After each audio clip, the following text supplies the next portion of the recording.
করতে পারবো কি পারবো না সেটা ভেবে লাভ নেই। প্রথমত আমার গাইস মনে হয় যে ট্রাই করা প্রয়োজন। ট্রাই করলে আমার মনে হয় যে তুমি পারবে কাজটা করতে। So hello guys, good morning and welcome back to my channel Sinha lifestyle. আজকে আমি আমার গ্রামের বাচ্চাদের সাথে একটা ছোট্ট ব্লগ বানাবো, কারণ আমি আজকে স্কেটিং চালাবো।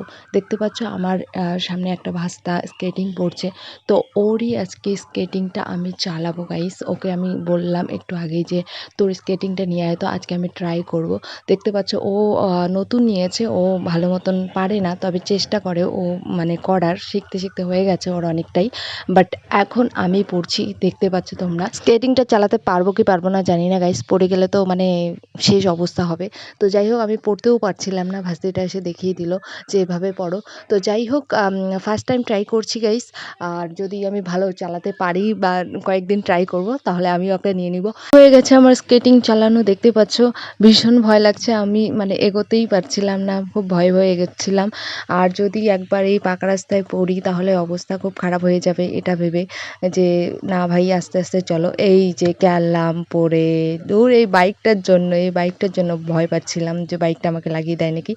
তারপরে আমি চুলটা বেঁধে নিলাম, কারণ প্রচণ্ড গরম লাগছিল। আর আমাদের রাস্তাটা দেখতেও পাচ্ছ, গ্রামের রাস্তাটা এত ভাঙা ভুঙা যে ওইটুক থেকে সামনে ওই বাঁশঝাড়ের আগ থেকে আমি এটুকুই চালাতে পারছি দোকান অবধি।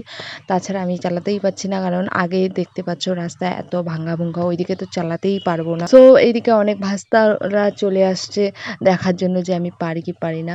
ওরা একটু পরপরই উল্টে উল্টে যাচ্ছিলাম আর পড়ে যাচ্ছিলাম। তো তবুও মানে ফার্স্ট টাইম হয়েও আমি অনেকটা কিন্তু পেরেছি আমার মনে হয়। তো এইরকম করে ২-১ দিন ট্রাই করব ভাস্তাটার কাছ থেকে নিয়ে। যদি মানে ভালো করতে পারি তবে আমারও ভাস্তা আছে, তাকেও একটা গিফট করব। সো গাইস, কেউ যদি আমার ভিডিওটা ফার্স্ট টাইম দেখে থাকো তাহলে অবশ্যই লাইক, কমেন্ট, শেয়ার অ্যান্ড পেজটা ফলো করে দিও, কারণ তোমাদের এক একটা লাইক আমাকে মোটিভেট করে আরও অনেক অনেক ভিডিও বানাতে। সো প্লিজ ভিডিওটা লাইক, কমেন্ট, শেয়ার অ্যান্ড পেজটা ফলো করে দিও। হাঁপিয়ে গেছি গাইস, প্রচণ্ড গরম ছিল। আর স্কেটিংটা পরে মানে এত পায়ে গরম লাগছিল আর ব্যথা লাগছিল, কারণ বারবার পড়ে যাচ্ছিলাম। তার জন্য ভাস্তাকে বলছিলাম যে আজকে থাক, আর আজকে করব না প্র্যাকটিস, তো অন্য দিন করব। আর তার মধ্যে আমার টিউশনের টাইম হয়ে গেছিলো, আমাকে পড়াতে যেতে হবে। আমার স্কেটিংটা চালানো তোমাদের কেমন লাগলো অবশ্যই জানিও। আর স্কেটিং চালানো কিন্তু সত্যি মুখের কথা না, আমার পা প্রচণ্ড লাল হয়ে গেছিলো আর গরম হয়ে গেছিলো, আর পায়ে মানে দুপাশটার প্রচণ্ড ব্যথা করছিল, আগুন ঠাকুরগুলো। তো যাই হোক, আজকের ভিডিওটা এখানেই শেষ করছি। টাটা, দেখা হবে নেক্সট ব্লগে।